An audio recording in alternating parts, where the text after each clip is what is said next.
President of the United States, and with the President is world champion golfer, Mr. Tiger Woods.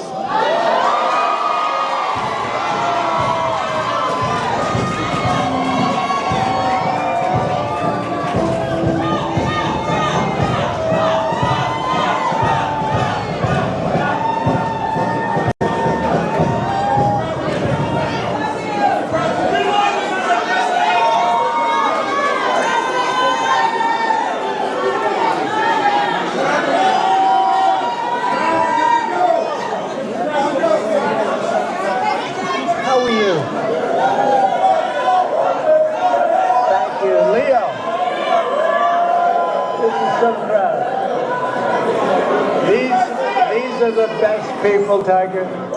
And we have Adam Scott here also, winner of the Masters, one of the greatest golfers in the world. I've always tried to swing just like Adam. It never worked out that well. And Tiger we know, and I just want to thank Adam and Tiger and the Commissioner of Golf. Jay, thank you very much for being here. Jay Monahan, head of the PGA, and we had some interesting discussions. But let me ask you, is there anybody like our Tiger? Oh. Did you want to just say a couple of words? He's much more comfortable.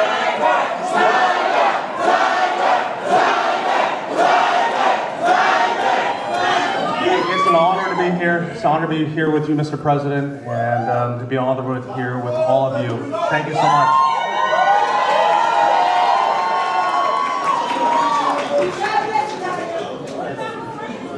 Thanks, Tiger. And I want to thank all of you very much for being here. Welcome to the White House, and we proudly celebrate Black History Month. How are you? Today we pay tribute to the generations of black legends, champions, warriors, and patriots who helped drive our country forward to greatness. And you really are great people. What a great, nice group of I have some people in front of me every once in a while with all the problems that are caused all over the world. They're not nice. They're not nice. But we're making them nice. I can tell you that, and we're making them nice rapidly. So we're pleased to be joined in this really beautiful afternoon at the White House by hundreds of incredible members of the African American community. Many of whom are making history themselves, including one of the greatest athletes of all time, who you just said hello, the man who matched Sam Snead's #1 record for the most PGA Tour wins ever, and a man who has 15 majors, and he's got a long way to go, too. I was with him a week ago. We played. I think he's got some left, doesn't he, huh? He's got a couple of majors left, maybe more than that. But Tiger Woods, he's an incredible guy, an incredible athlete, incredible player. Thank you for being with us, Tiger. Thank you very much. And he got the Presidential Medal of Freedom, which he proudly wore today. We have Senator Tim Scott here. What do you think, Tim? You never got the Presidential Medal. Maybe someday. Maybe someday. You better believe it. And also, Adam, thank you very much. Adam is, as Tiger will tell you, one of the greatest players and one of the great modern players, and he had 32 wins worldwide and winning the Masters also, and he's something very special and a great representative of golfers and athletes. Thank you very much, Adam. Even though he doesn't quite come from our country, he sort of does, right? He's here a lot. He comes from another nice place like Australia, right? And they've been very good, very, very good to us. Jay, thank you very much. Appreciate it very much. We also have the head of Pfizer here, so I want to thank him. One of the great people, one of the great businessmen. Thank you, Albert. Thank you. Oh, wow. Thank you very much. Wow. Thank you very much. I want to congratulate our newly sworn in Secretary of Housing and Urban Development, Scott Carroll. Come on up here, Scott. I had Tim Scott pushing him so hard, you have no idea. I had no choice. Is that right, Tim? No, Scott is, I've known him a long time, and Scott's a real champion. Say a couple of words. Well, hello, everyone. Is everybody happy to be here together? Is everybody happy to be here together? Well, first of all, I want to thank President Trump for his confidence in appointing me to this position. I consider it a great honor and a great blessing. And I thank God for this, and I'm real humbled by it. And you can guarantee that every day that I'm going to lay it down for the people of America. Senator Tim Scott, thank you for your leadership. I really appreciate you, and for all of those who have gone before us, and those of you who have such a great voice today, keep on speaking, keep on preaching, for not just Black America, but for all Americans. So we appreciate you, my sister Brooke Rollins, and all of those here. Mr. President, we look forward to working with you, sir, and carrying out this great agenda. We pray for you every day. God bless you, and thank you. God bless America, and thank you for President Trump. Thank you.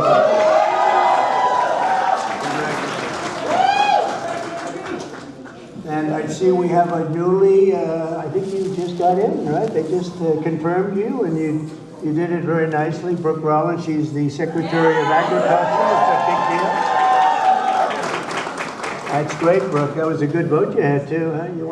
She went through very easily, a little easier than some of our people, but they were all approved, every one of them. And today we just had Cash Patel approved.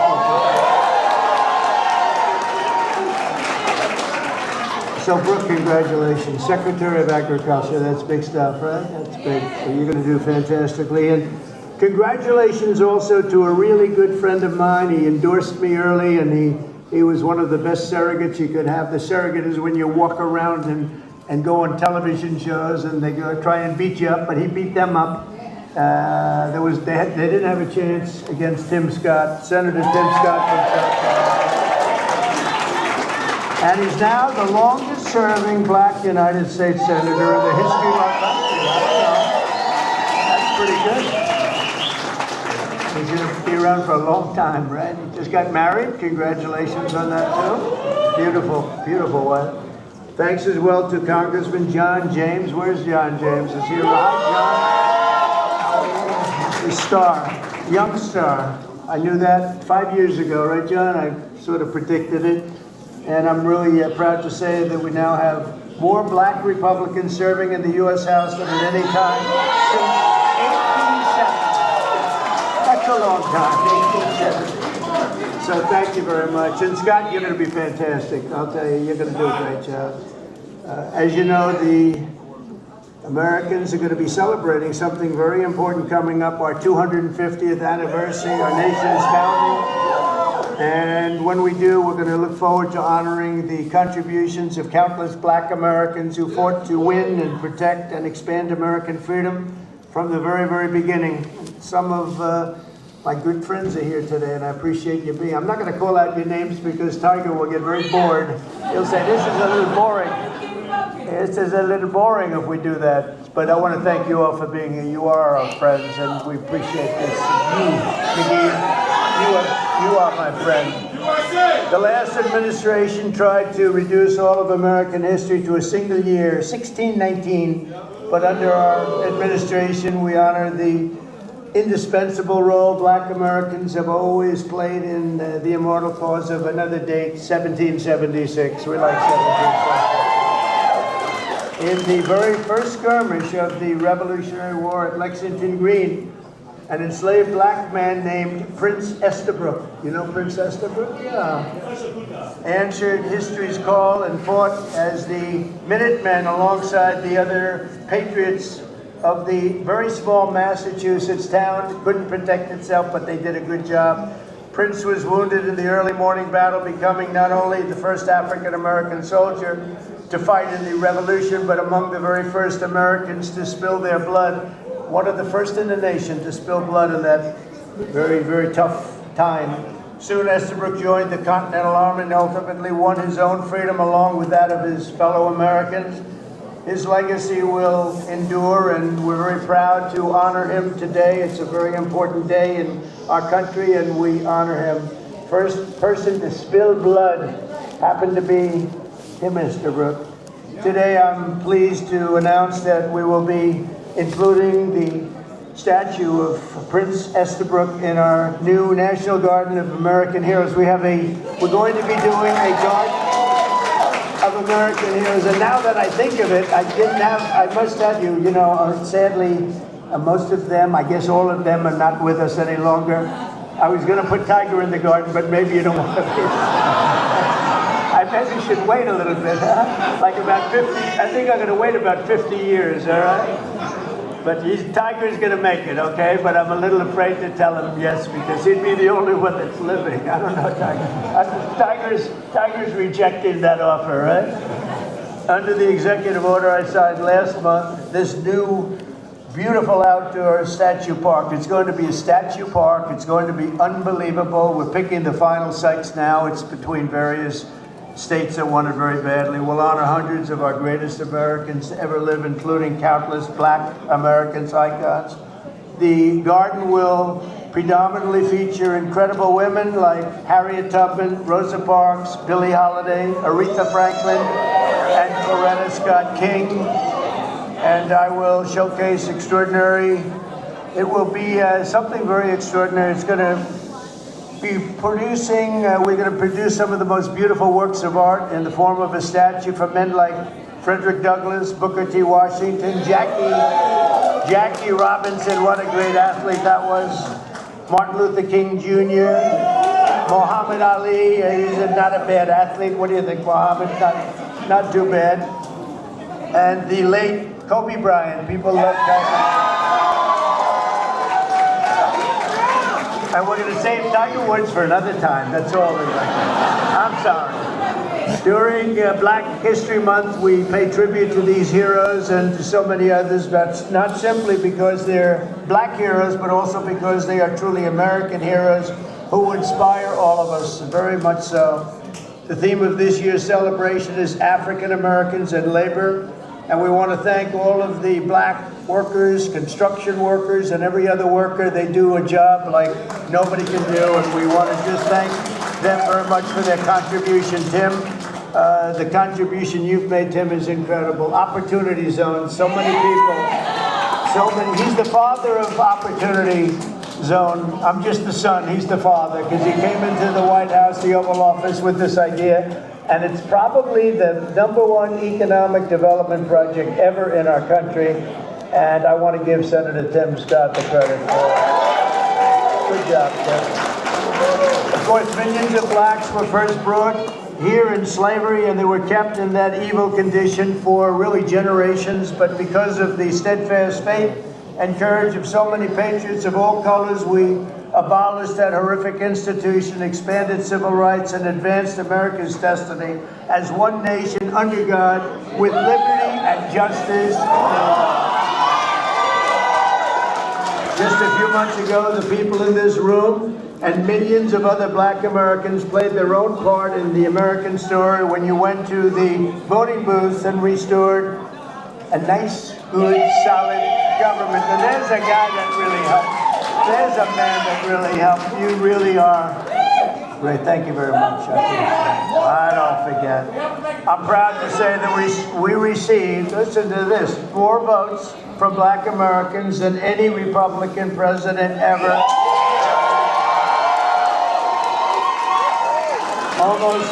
Almost 40% of the vote. Now, I won't be happy the next time. Should I run again? You tell me. There's your controversy right there.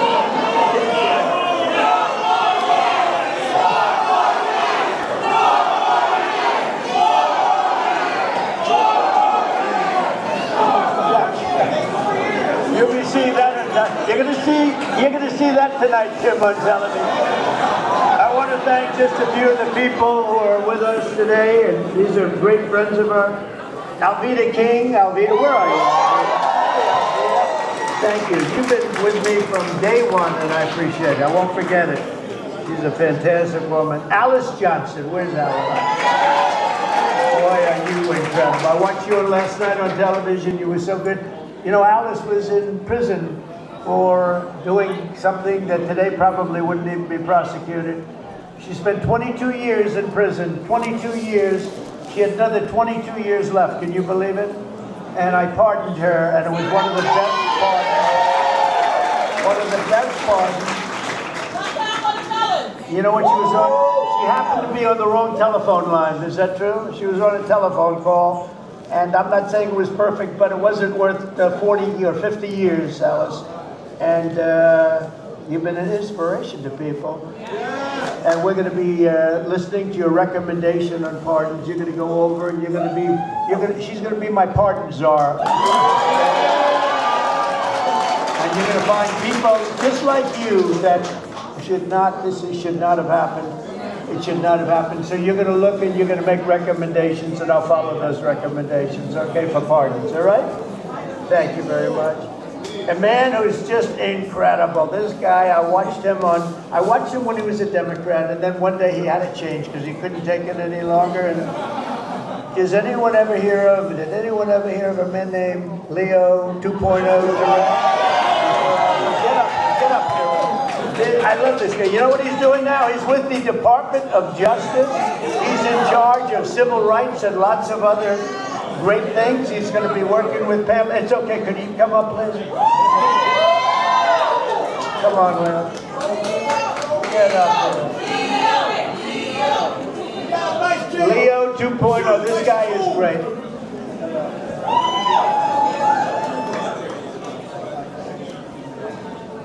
I just want to say, we are in the presence of the greatest president of all time. The greatest president in our lifetime. And I'll tell you right now, the Democratic Party should be a worry because they took us for granted. No longer. We vote in our best interest. We want the same thing that every American wants. Good job. We want a secure border. We want to pay lower taxes, and Mr. President Donald Trump is doing that. Thank you, Mr. President.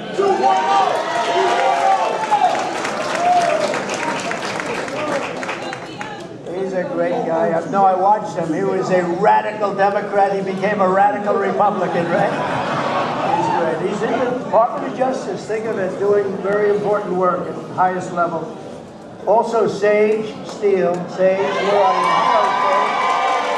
Great job you're doing. You're doing great. Thank you very much, Sage, for being here. Michael, Harry O. Harris. Michael. Hi, Michael. Thank you very much, Michael. Deontay Johnson. Deontay. Thank you, Deontay. Lynn Patton. She's worked for me for a long time. She's worked for us for a long time. Bob Woodson. Where's Bob?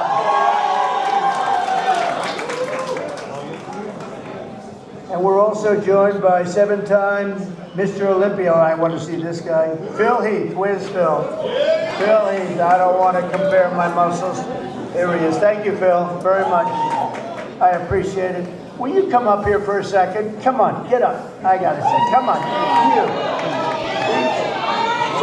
From day one, right? From day one, he's been here. Get up. You got to say just a word. Don't fall. If you fall, it's all over. Tiger, you're not allowed to fall. You know, you can make a great speech, but if you fall going up, that's no good. Come on. Are you kidding me? Mr. President, it's been an honor of a lifetime to support you, to try to wake up as many people to the lies of the Democrat Party and the nonstop manipulation of the mainstream media. That's why I now have my show on Newsmax, so I can champion you, and I'm thankful that we've been able to champion him and get him across the finish lines for another amazing 4 years. And let me say, I know God has chose you. He anointed you for this position. He kept you alive so you can be here today. And we pray for that. We pray for you. We continue to pray for you. And we're thankful for your service and your sacrifice. Mr. President Donald J. Trump, honor. God bless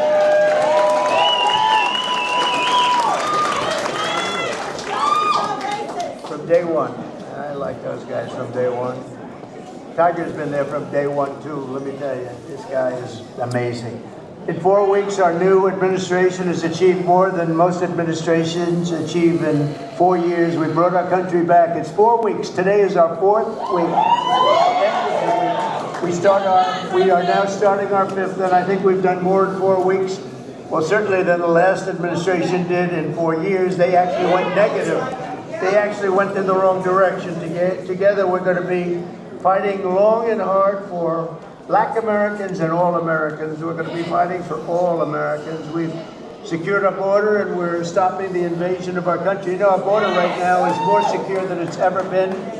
And we had the record. 4 years ago, we had the record. We had the lowest number in history, and now the numbers, Tim, are even lower than they were then. And we're honored. We're allowing people to come in from all over the world, from prisons and jails, mental institutions, insane asylums, gang members. They had drug dealers. They had everybody dropping in. And we had this ridiculous open border policy. They drop in. And I'll tell you, the people that were affected the most were Black people. You were affected the most in terms of the crime, in terms of the drugs and everything else. And we have the border shut down. We allow people to come in. We want people to come in, Tim, but we want them to come in legally. They're going to come through legally. So we're protecting American workers, including millions of Black workers, and we have a thing called reciprocal tariffs. If they charge us, we charge them. This is opening up. We just signed the bill, and we're going to take in billions and billions of dollars, and we're making our country very healthy again and very rich again. We want to be very rich again. We've been taken advantage by everybody, and you've been watching Doge, where we found billions, tens of billions of dollars of fraud and waste and abuse, and that's just the beginning. And Elon Musk has done an amazing job. I have to admire him and his super geniuses, you know. These are seriously high IQ people, and nobody's going to talk them out of anything. They go in and they're finding billions. I mean, literally tens of billions of dollars that we just started, and I think that's going to have a big, big impact, Brooke, right? So we want to just really say, and I have to say to you, I look at this turnout, I look at the love in the room. This is just love in the room. I remember the first time I did this, my first administration, one of my first meetings, there wasn't this large a crowd, Tiger. We had about 5 people in the front.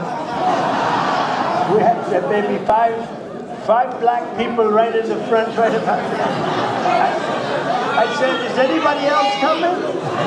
Is this it? Are we open? I don't even think Tim Scott, I know Turner wasn't there. I don't think Tim Scott was there either. I'm not sure. But that's all changed, and we got the highest vote, and one of the big reasons I'm president today is because of the Black vote, and I always appreciate it.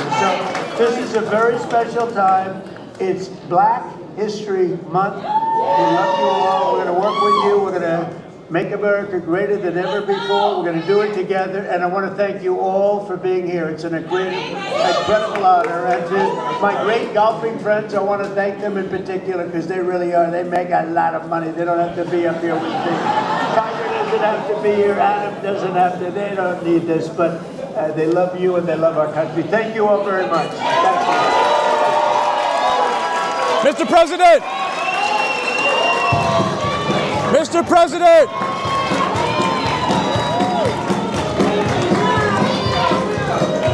A question.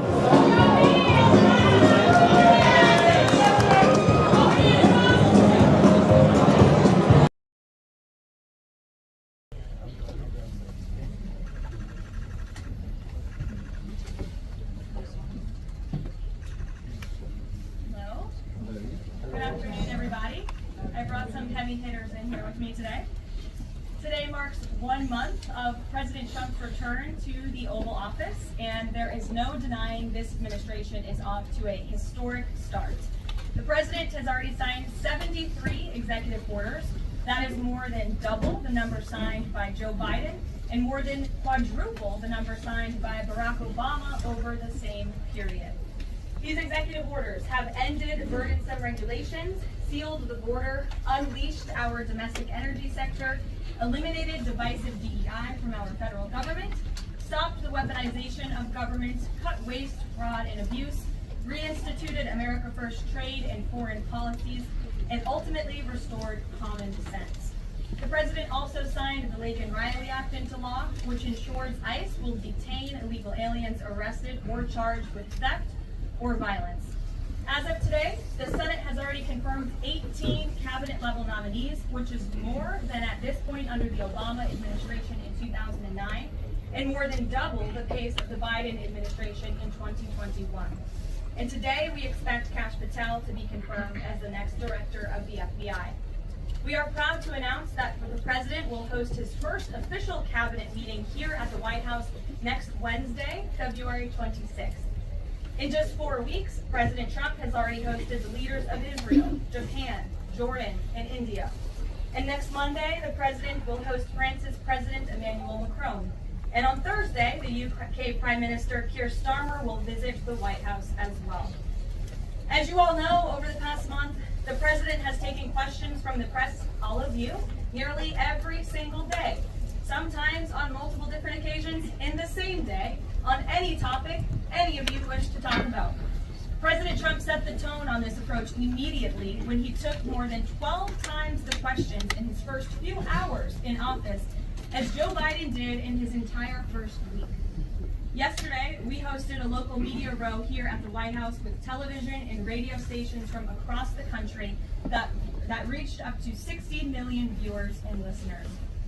In our ongoing pursuit of transparency on this 1 month celebration, I am thrilled to bring 3 of my colleagues and our policy experts here at the White House to further recap this incredible first month of accomplishments in greater detail. We have Deputy Chief of Staff for Policy and Homeland Security Advisor Stephen Miller, the Director of the National Economic Council, Kevin Hassett, and our National Security Advisor, Mike Waltz. I will hand it over to them. They will deliver brief remarks on the accomplishments of this administration in the first month, and then we will open it up to Q&A. When we open up the Q&A portion, I do ask, for the sake of efficiency in this room, that you direct your question to the principal you seek an answer from, and I will call on you in this room. But first, I will let them roll through their remarks, and first up, I'll turn it over to Stephen Miller. It's great to be back. And I'll just thank you all for joining today our 1 month celebration of the most historic opening to a presidency in American history. No president comes close to what Donald Trump has achieved over just the last 30 days. He has packed 8 years of transformative action, restoring this nation, restoring our laws, restoring fairness, restoring economic opportunity, restoring national security, in just 1 month. No one in this country has ever seen anything like it. And when you look at the consequentiality and the significance and the transformative nature of the actions he's taken, it truly defies description. For example, in just one area, this nation has been plagued and crippled by illegal discrimination, diversity, equity, and inclusion policies. It's strangled our economy, it has undermined public safety, it has made every aspect of life more difficult, more painful, and less safe. He has ended all DEI across the federal government. He has terminated all federal workers involved in promulgating his unlawful policies. He has ended diversity, equity, and inclusion in all federal contracting. He has restored merit as the cornerstone of all federal policy, restored the full, fair, and impartial enforcement of our federal civil rights laws for the first time in generations.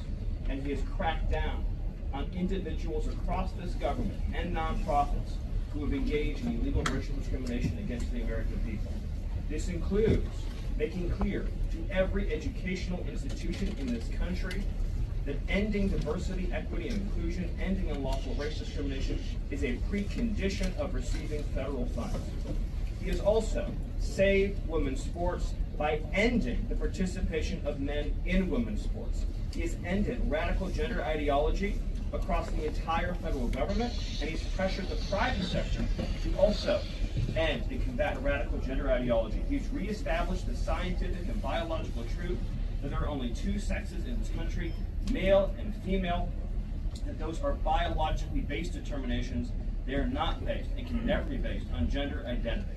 That includes rooting out of the Department of Defense all DEI policies, all critical race theory, all gender badness, and once again having a military that is focused solely and exclusively on readiness, preparedness, and lethality. As I'm sure Kevin will talk about more, of course, he has undertaken a historic cost-cutting effort across the federal government, launching the first ever Department of Government Efficiency, uncovering corruption on a scale that we never thought imaginable, terminating every single federal worker that we have found to be engaged in the corruption, theft, and the waste of taxpayer dollars, and already saving $50 billion in a single year, which over a 10-year period would be $500 billion. Just think about how vast and enormous that sum is. Of course, as you all know, he has renamed the Gulf of Mexico to its correct and proper name, the Gulf of America. He has renamed Mount Denali into Mount McKinley, part of a historic effort to restore patriotism and national pride all across this land. He has ended the weaponization of the federal government, restored the Department of Justice to its true mission of combating threats to this nation and keeping the American people safe. He has ended all federal censorship of free speech. This has been one of the greatest crises that has plagued this nation. Years and years and years, the federal government violating the First Amendment to take away Americans' right of free speech. President Trump has ended that, and he has demanded that all federal workers, all law enforcement, cease any effort to intimidate the rights of Americans or to police their speech. He has also restored the death penalty at the Department of Justice, including for illegal aliens who commit murder, including for those who murder cops, and including for all of those who threaten Americans with heinous acts of violence. The death penalty is back, law and order is back, the streets are being made safe once again.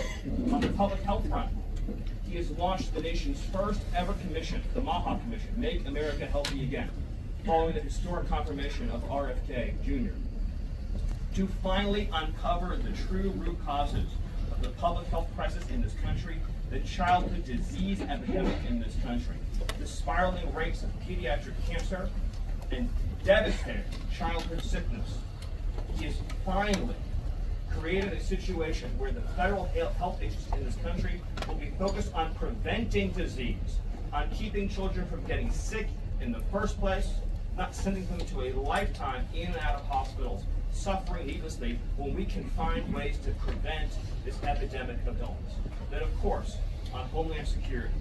Today, it is officially the law of the land, at the conclusion of the congressional notification process, that 6 Mexican cartels and 2 transnational gangs, Tren de Aragua, or TDA, and MS-13, so 8 organizations in total, are now formally designated as foreign terrorist organizations, which means that every single member of those organizations who operates on U.S. soil is now, as a legal matter, a terrorist, and they will be treated as terrorists. This is a sea change in U.S. policy, and this means the Department of Justice and the Department of Homeland Security, along with the rest of U.S. law enforcement and the Department of Defense, are now operating in a legal reality where these cartels are recognized as terrorists, and there will be a whole of government effort to remove these terrorists from our soil and to degrade their ability to threaten or undermine any American security or sovereignty interests. Border crossings, since the day he took office, are down 95%. I think it's almost impossible to even describe the scale and scope of that achievement.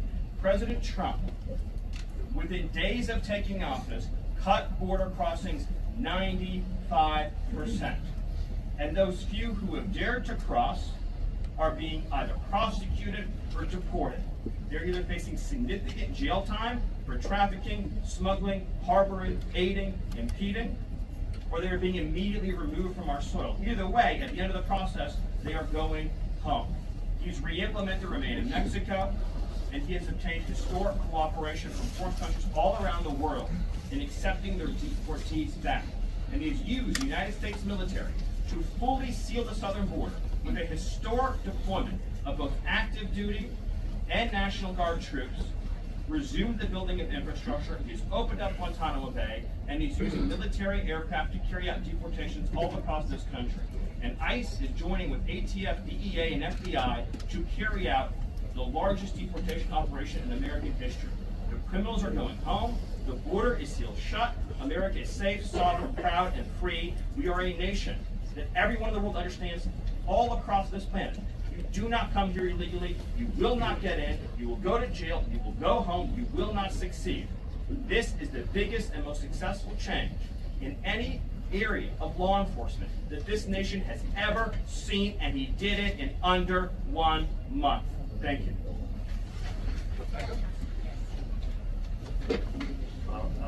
Caroline, Stephen. One of the things that President Trump cares most about is job creation, and it was about 7 years ago I had the honor of joining you in this room for the first time, and it looks like we've created a lot more jobs in the last month. Look at how many people are here. My estimate is about 180, but I didn't count. So thank you. It's really an honor to be back here. I think that I just want to go over a few things and then hand it off to Mike. The first thing is that the president has told us to prioritize fighting inflation. And he had to do that because, as you know, President Biden let inflation get completely out of control. And he did it with policies that made no sense. It made no sense. A lot of times you people say to us, our friends and journalists, why are you doing that? But I like to think, why did they do that? Why did they spend so much money? And then why did the Fed print so much money? So that we had inflation as high as we've ever seen since Jimmy Carter. So why did they do that? So we're addressing inflation. We didn't have to address it in the first term because it was always in the ones. But we're going to get it back there. And how are we doing it? Well, we're doing it with a plan that President Trump and I and others have talked about in the Oval that involves like every level of fighting inflation. First, the macroeconomic level. We're cutting spending. We're cutting spending in negotiations with people on the Hill. We're cutting spending with the advice of our IT consultant, Elon Musk. And then we're also looking into supply side things, like restoring Trump's tax cuts, maybe even expensing new factories so that there's an explosion of supply. If you have an explosion of supply and a reduction in government demand, then inflation goes way down. And then one of the things that people want to say is, well, when are you going to see it? Well, the first thing that you'll see when the markets believe that we're going to get inflation under control is that the 10-year Treasury rate goes down, because that's how they think about future expected inflation. And so we're still going to see some memory of Biden's inflation. It's not going to go away in a month. But the 10-year Treasury before the last consumer price index had dropped about 40 basis points. 40 basis points because markets were optimistic about our ability to fight inflation. 40 basis points is kind of not a fun thing to say. I mean, economists talk that way. I apologize. But the way to think about it is, for a typical mortgage, if that affects the mortgage rate, then it's going to save a typical family buying a house about $1,000 a year. And that's just at our first month. Okay. The second thing we've done is we've had a lot of trade talks. In fact, I was just meeting the Minister of Mexico with Howard Lutnick just a couple of hours ago. And we're talking about reciprocal trade, and we're also talking about the fentanyl crisis. And so reciprocal trade is about our government treating other governments the way they treat us. We want trade to be fair. It turns out that Americans have been disadvantaged by foreign governments over and over, and President Trump wants them to stop. And the fact that struck me as most noticeable when I started to look at what President Trump was asking us to do is that last year we had data, U.S. companies paid $370 billion in taxes to foreign governments. $370 billion. Last year, foreign multinationals paid us $57 billion in taxes. We have 1/4 of world GDP. They have 3/4 of world GDP. And we're paying $370, they're paying $57. This is not reciprocal. We're going to try, or we're going to fix it. The other thing that we've done is we've had an all-of-the-above energy approach that's led by Doug Burton and Chris and a really large team, EPA. And we've already made so many actions that are going to affect the price of energy and lower inflation. We've opened up 625 million acres to energy exploration. We've cut 50 years of red tape that makes it so you can't have permits. And we've even made it so that when you go home, if you get a new one, then you can take a shower or flush a toilet or read under a light bulb. We're doing that too. So finally, let's just think about like the facts that we see right now that we think are awesome. So guess what? Small business optimism has gone up by the most ever since President Trump came. ISM, which is the measure of what's going on in manufacturing, it's expanding again for the first time in years. CEO confidence is the highest it's been in years.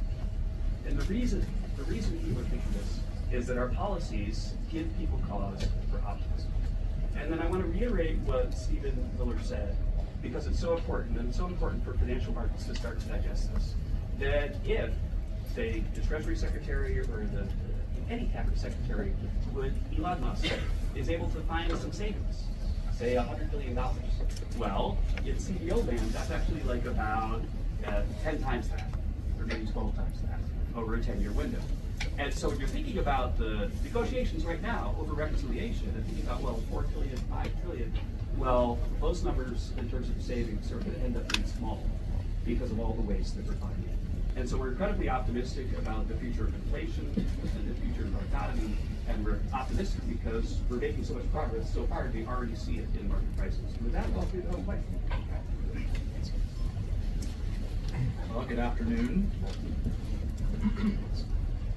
What a month, and what a sea change in our foreign policy. In addition to what we're doing on the border and restoring American sovereignty, in addition to what we're doing in our economy and the job creation and the inflation reduction, we are bringing the world back to where it was at the end of President Trump's first term, which is a world of peace, prosperity, and looking forward and getting us out of the chaos that we've just seen over the last 4 years. So over the last month, just to name a few, I had the honor of sitting in the Oval Office as President Trump spoke with President Putin, and then immediately spoke with President Zelensky, and both of them said only President Trump could bring both sides to the table, and only President Trump could stop the horrific fighting that has been going on now for the better part of 4 years,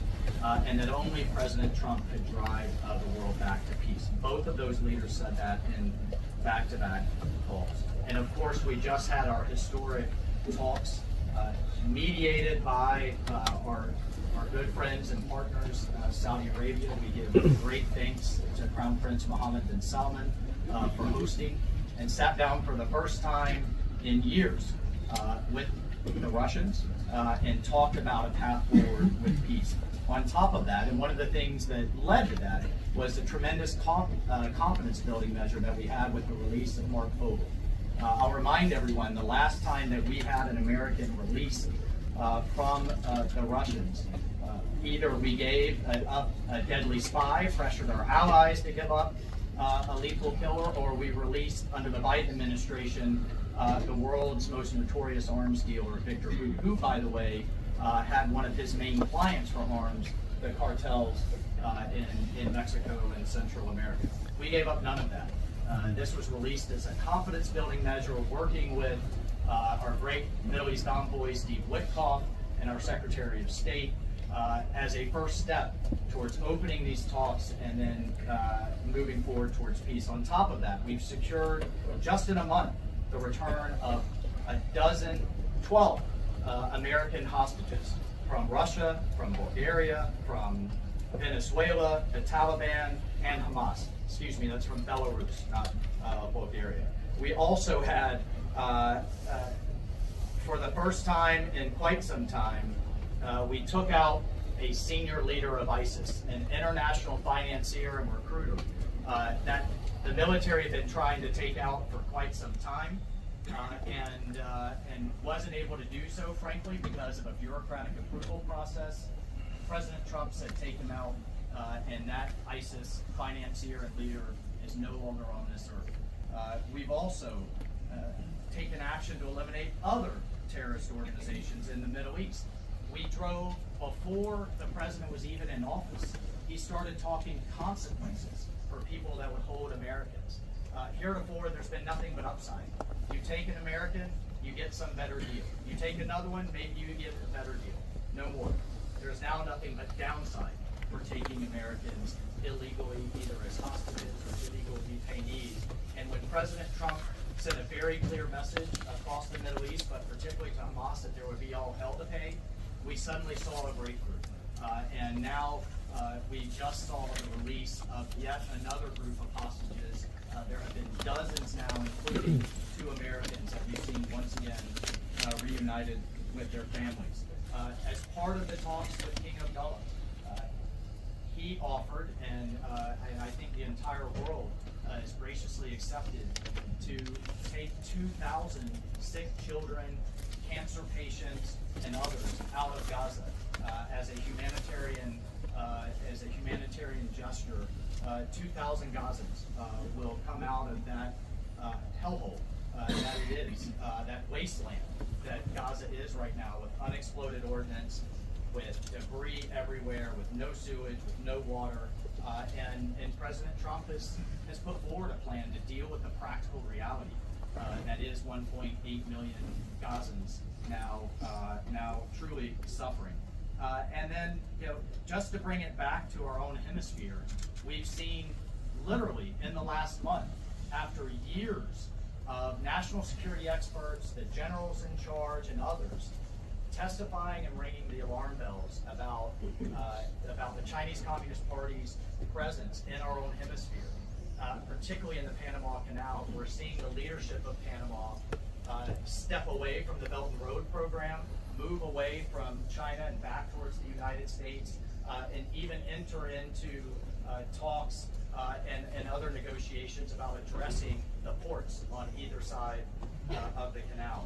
And then finally, last but not least, we've had 4 world leaders in the White House, in the Oval Office. We've got the Prime Minister of Japan, the Prime Minister of India, the King of Jordan, and of course the Prime Minister of Israel. Just in the last 4 weeks, and next week we'll have the Prime Minister of the United Kingdom, and we'll have the President of France, Macron. So President Trump is on what we call Trump warp speed.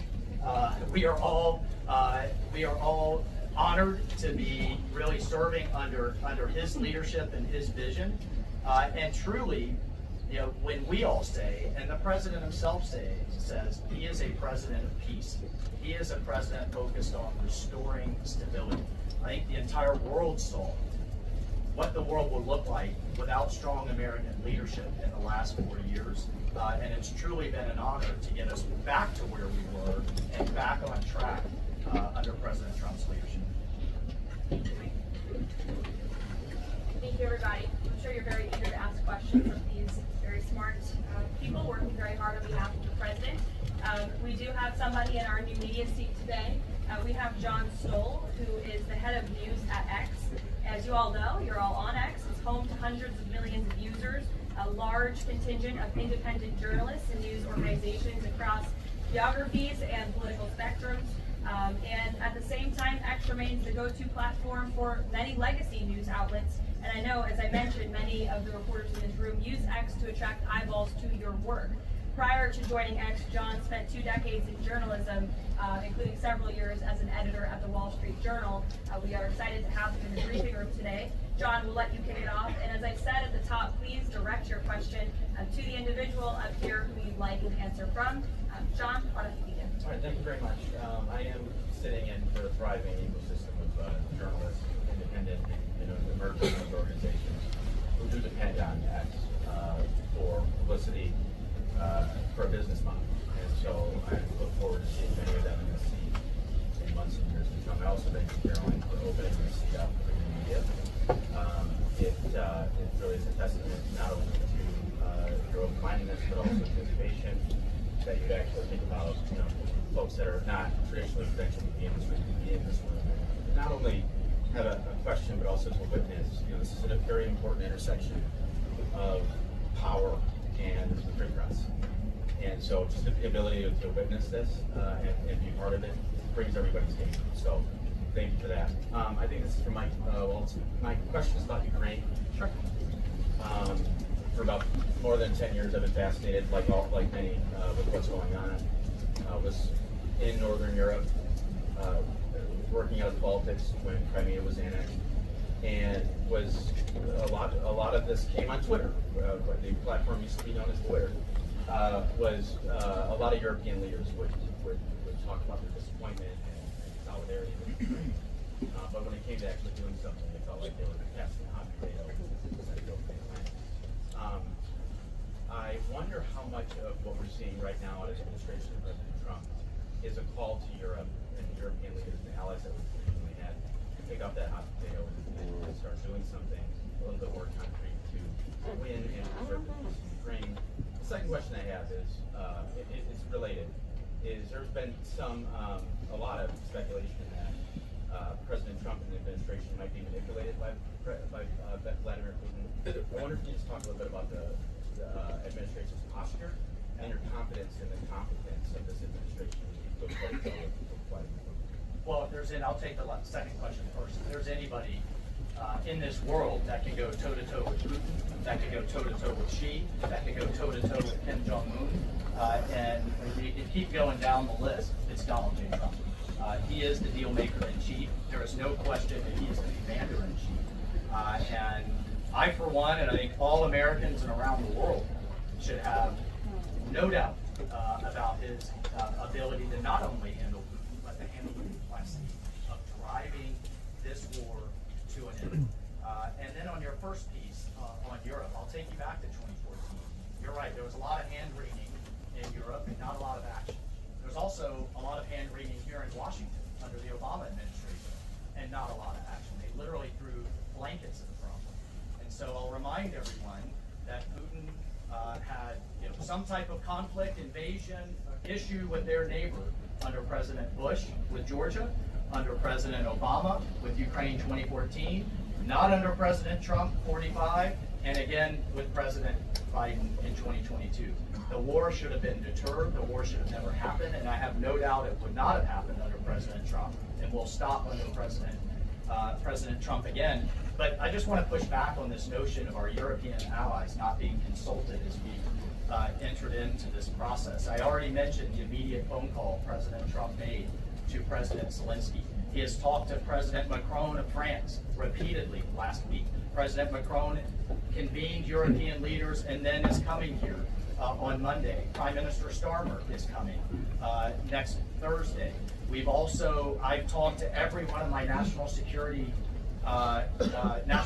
advisor counterparts across the spectrum in Europe. I've talked to Secretary General Rutte, the leader of NATO, the Secretary General of NATO. We have repeatedly, oh, by the way, we had half our cabinet, 7 cabinet officials, including the Vice President, at the Munich Security Conference, all engaging, all listening, and all making sure our allies are heard. However, we've also made it clear for years, decades even, that it is unacceptable that the United States and the United States taxpayer continues to bear the burden, not only of the cost of the war in Ukraine, but of the defense of Europe. We fully support our NATO allies. We fully support the Article 5 commitment, but it's time for our European allies to step up. And one of the things that Secretary General Rutte said on our call was, this last couple of weeks have been a real wake-up call. And I asked him, what have you been missing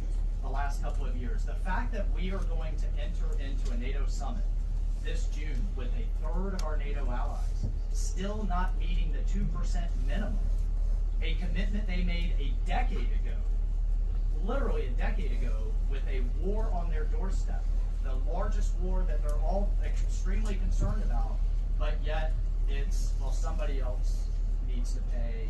We've got other domestic priorities. It's unacceptable. President Trump's made that clear. And the minimum needs to be met. We need to be at 100% in this June at the NATO summit. And then let's talk about exceeding it, which is what President Trump has been talking about with 5% of GDP. Europe needs to step up for their own defense as a partner, and we can be friends and allies and have those tough conversations. Thanks, Caroline. I have a Ukraine one and a Doge one. Who can talk Doge? All of us. Well, so Stephen, we're hearing about these Doge dividend checks that would be 20% back to taxpayers, 20% paid down to debt, 60% is left. Good. Well, the way that it works is when you achieve savings, you can either return it to taxpayers, you can return it to our debtors, or it can be cycled into next year's budget and then it can lower the overall baseline for next year. So in other words, you can just transfer into the next fiscal window and then lower the overall spending level. And that means that you can achieve the permanent savings that way. And that reduces the deficit. And when is it that you might see those checks? This is all going to be worked on through the reconciliation process. The conference is going underway right now. As you see, the Senate's moving a bill, the House is moving a bill. The President has great confidence in both chambers. Those are his priorities. I would just take this opportunity to note that President Trump has made a historic commitment to the working class of this country to fight for major tax relief and major price relief. And cutting spending, as DOJ is doing, and cutting taxes is the key to delivering on both of those promises. And President Trump is resolutely committed to doing both. Thank you. And on Ukraine, I guess this is for Mike. After the president's post on Truth Social yesterday, need to know, who does he think is more responsible for the Russian invasion of Ukraine? Putin or Zelensky? Well, look, his goal here is to bring this war to an end, period. And there has been ongoing fighting on both sides. It is World War I style trench warfare. His frustration with President Zelensky is that you heard is multifold. One, there needs to be a deep appreciation for what the American people, what the American taxpayer, what President Trump did in his first term, and what we've done since. So some of the rhetoric coming out of Kyiv, frankly, and insults to President Trump were unacceptable, number one. Number two, our own Secretary of Treasury personally made the trip to offer the Ukrainians what can only be described as a historic opportunity. That is for America to co-invest with Ukraine in their minerals, in their resources, to truly grow the pie. So case in point, there's a foundry that processes aluminum in Ukraine. It's been damaged. It's not at its current capacity. If that is restored, it would account for America's entire imports of aluminum for an entire year. That one foundry. There are tremendous resources there. Not only is that long-term security for Ukraine, not only do we help them grow the pie with investments, but we do have an obligation to the American taxpayer and helping them recoup the hundreds of billions that have occurred. So, rather than enter into some constructive conversations about what that deal should be going forward, we got a lot of rhetoric in the media that was incredibly unfortunate. And I can just tell you, Peter, as a veteran, as somebody who's been in combat, this war is horrific. And I think we've lost sight of that, of the literally thousands of people that are dying a day, families that are going without the next generation. And I find it kind of, frankly ridiculous. So many people in Washington that were just demanding, pounding the table for a ceasefire in Gaza are suddenly aghast that the president would demand one and both sides come to the table when it comes to Ukraine, a war that has been arguably far greater in scope and scale and far more dangerous in terms of global escalation to U.S. security. And I do have one for Caroline. Does President Trump have a bet with Trudeau about this USA-Canada hockey game tonight? And when there is a big hockey game on, is the president watching it for goals or for the fight? Probably both. I think he's watching for the United States to win tonight. I know he talked to the USA hockey team this morning. He talked to the players after their morning practice around 10 o'clock. And I also spoke to some folks from that team after. They were jubilant over President Trump's comments to the team. I believe they're going to put out a video of that call. So he looks forward to watching the game tonight, and we look forward to the United States beating our soon-to-be 51st state, Canada. Bloomer, go ahead. My question for myself. Can you give us a readout of Zelensky's meeting with Zelensky that just wrapped up? And in particular, Zelensky publicly rejected his deal about the rare earth minerals. Where does that stand? Well, we're going to continue to have, he needs to come back to the table. We're going to continue to have discussions about where that deal is going. Again, we have an obligation to the taxpayer. I think this is an opportunity. The president thinks this is an opportunity for Ukraine going forward. There can be, in my view, nothing better for Ukraine's future and for their security than to have the United States invested in their prosperity long term. And then a key piece of this has also been security guarantees. Look, the reality that we're talking about here is it in Ukraine's interest? Is it in Europe's interest? It certainly isn't in Russia's interest or in the American people's interest for this war to grind on forever and ever and ever. So a key part of his conversation was helping President Zelensky understand this war needs to come to an end. This kind of open-ended mantra that we had under the Biden administration, that's over. And I think a lot of people are having a hard time accepting that. And then the other piece is there's been discussions from Prime Minister Starmer and also President Macron about European-led security guarantees. We welcome that. We've been asking Europe to step up and secure its own prosperity, safety, and security. So we certainly welcome that, and we certainly welcome more European assistance. As I told my counterparts, come to the table with more if you want a bigger seat at the table. And we've been asking for that for quite some time. And has Russia pushed for sanctions in your talks with them? And have you consulted with international partners and allies about potentially rolling back sanctions in these negotiations to end the war? The talks with our Russian counterparts, both with my counterpart, the National Security Advisor, Secretary Rubio's counterpart, the Foreign Minister Lavrov, it really was quite broad. Focused on what is the goals for our broader relationship, but very clear that the fighting has to stop to get to any of those brighter goals. And as a first step, we're just going to do some common sense things like restore the ability of both of our embassies to function. And again, this is common sense in foreign policy world. They call it shuttle diplomacy. We have to talk to both sides in order to get to both sides of the table, and both sides have said only President Trump could do that. Deanna. Thank you, and my question is for Michael. The president has called Zelensky a dictator. Does he view Putin as a dictator?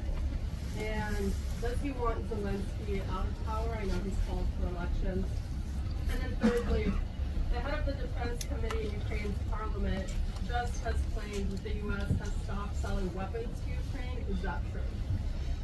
Well, most of our weapons that have gone to Ukraine have been part of a drawdown authority where we've literally taken them out of our stocks and then eventually through appropriations started buying them again to refill our stocks. I'll just state that there has been a lag in a lot of that process. So many of our stocks, as we look at our operations around the world, are becoming more depleted. That's one of the reasons many people have had a lot of concern about when does this end? How much is it going to take? How many lives will be lost? How much will we spend? As a member of Congress, we repeatedly asked the Biden administration those questions, and we never got a satisfactory answer. Look, President Trump is obviously very frustrated right now with President Zelensky. The fact that he hasn't come to the table, that he hasn't been willing to take this opportunity that we have offered.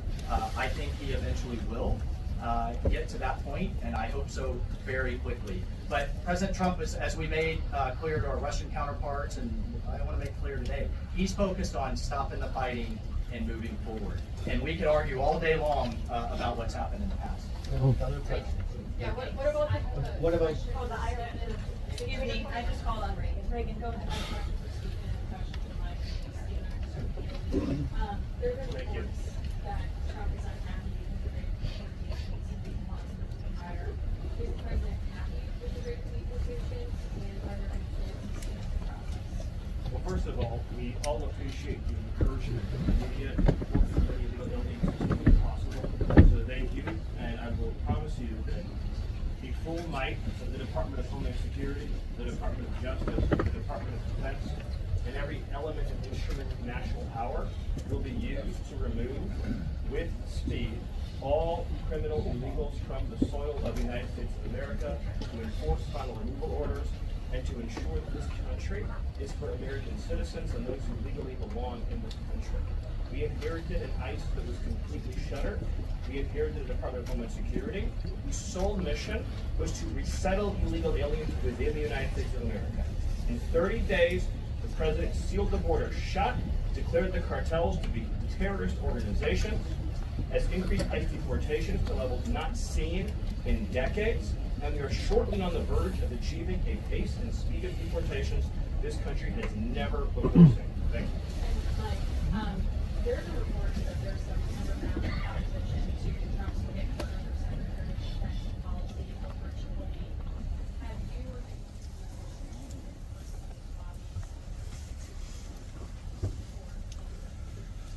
Look, I've worked with Rich Colby in the past. He has the president's full support to be the Undersecretary of Policy, which will be a critical policy arm for Secretary Hegseth going forward that will implement a lot of these policies.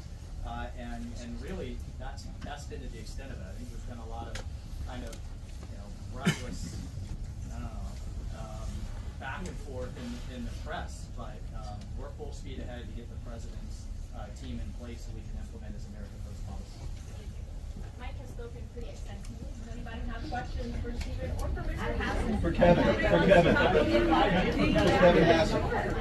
IRS? Okay. And this is for either one of you. So we sort of several other outlets have reported that about 3,500 people are due to be lose their jobs at the IRS by the end of the week.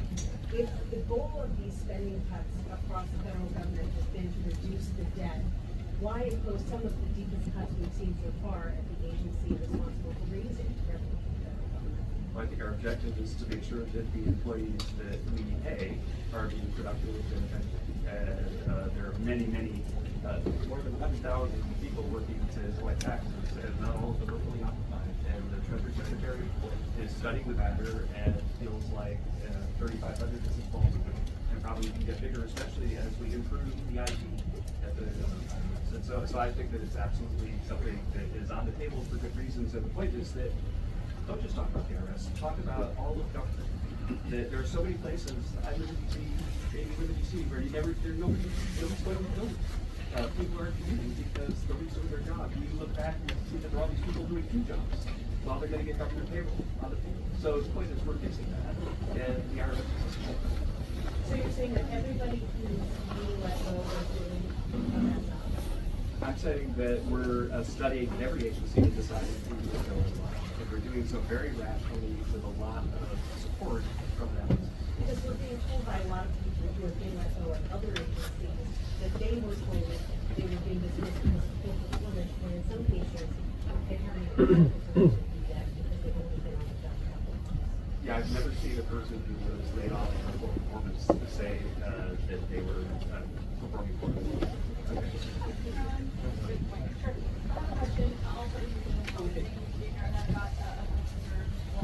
On these sample checks you might conduct on the donors, is there concern that you're being through this that they became a Oh, absolutely not, because imagine if we don't spend government money and we give it back to people, that, if they've spent it all, then you're even. But they're probably going to save a lot of it, in which case you're reducing it. And also, when the government spends a lot, that's what creates inflation. We learned that in real life. And so if we reduce government spending, then that's reduces inflation. And if you give people money, then they're going to save money. And when they save it, that also reduces inflation. Okay, so you're not worried about it? No, I'm not. Follow up on Peter's question. You wrote an op-ed in the fall of 2023 that Putin is to blame, certainly like Al-Qaeda was to blame for 9/11. Do you still feel that way now, or do you share the president's assessment as he says Ukraine is to blame? Well, it shouldn't surprise you that I share the president's assessment on all kinds of issues. What I wrote as a member of Congress was as a former member of Congress. What I share the president's assessment on is that the war has to end. And what comes with that? What comes with that should be, at some point, elections. What comes with that should be peace. What comes with that is prosperity that we just offered in this natural resources and economic partnership arrangement, an end to the killing, and European security and security for the world. The president's not only determined to do that in Europe, he's determined to do it in the Middle East. And just a few months ago, we had an administration that had tried for 15 months, week after week, sitting with you here, and couldn't get us to a ceasefire, couldn't get our hostages out. Now we're at that point. We're back to the maximum pressure on Iran, and we have just begun, and we will drive towards a ceasefire and all of those other steps. I'm not going to pre-negotiate or get ahead of the sequencing of all of that. It's a very delicate situation, but this is a president of peace, and who here would argue against peace? Okay, so you do share that assessment. And can I follow up? In 2017, go ahead. Jordan and Trump. Go ahead. I just follow up really quick. You just had 2 questions. Jordan, go ahead. Jordan, go ahead. So, Mr. Hassett, you were speaking about tariff revenue, and you also addressed a question about the IRS. President Trump has spoken about replacing income tax with tariff revenue, especially with all this waste from the use of the is that a possibility? Absolutely, and in fact, if you think about the China tariff revenue that we're estimating coming in from the 10% that we just added, plus the de minimis thing, then it's between $500 billion and $1 trillion over 10 years is our estimate. And that's something that is outside of the reductions that markets usually use for the negotiations up on the Hill. And so we expect that the tariff revenue is actually going to make it much easier for Republicans to pass a bill, and that was the president's plan all along. And then I have a question for Miller. Sorry. So you spoke about DOGE, you said roughly $50 billion except a year of waste project used by unelected bureaucrats. We're hearing this ironic narrative from the president's critics and left wing media that Elon Musk is an unelected bureaucrat and doing all this type of stuff. Isn't one of DOGE's objectives to get rid of the federal bureaucracy, the deep state, and also who was running the White House when Joe Biden was in office? Because I don't know a single person who believes it was Joe Biden. You're tempting me to say very harsh things about some of our media friends. Yes, it is true that many of the people in this room for 4 years failed to cover the fact that Joe Biden was mentally incompetent and was not running the country. It is also true that many people in this room who have used this talking point that Elon is not elected fail to understand how government works. So it's after the opportunity for a brief civics lesson. A president is elected by the whole American people. He's the only official in the entire government that is elected by the entire nation, right? Judges are appointed, members of Congress are elected at the district or state level. There's one man in the Constitution, Article 2, has a clause, and it's the vesting clause, and it says, executive power shall be vested in a president, singular.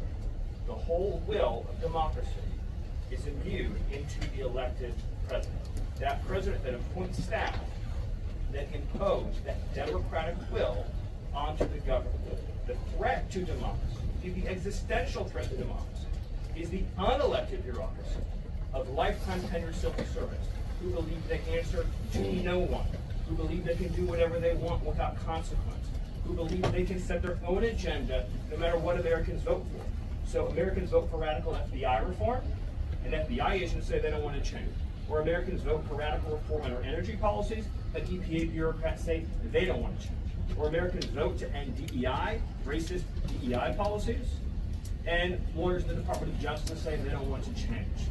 What President Trump is doing is he is removing federal bureaucrats who are defying democracy by failing to implement his lawful orders, which are the will of the whole American people. Thank you. Thank you very much, everybody. I'm looking at the clock. We've almost had an hour of time. I know a couple of these individuals have a meeting to get to at 2 p.m. So you're welcome to follow up with my team for further questions. We're going to let these guys get back to running the United States government. And we will see you all later. President Trump will be speaking at 3 o'clock at the Black History Month reception. So thank you. It's good to see you. See you in a bit. We're to react to Commissioner Collins' retirement.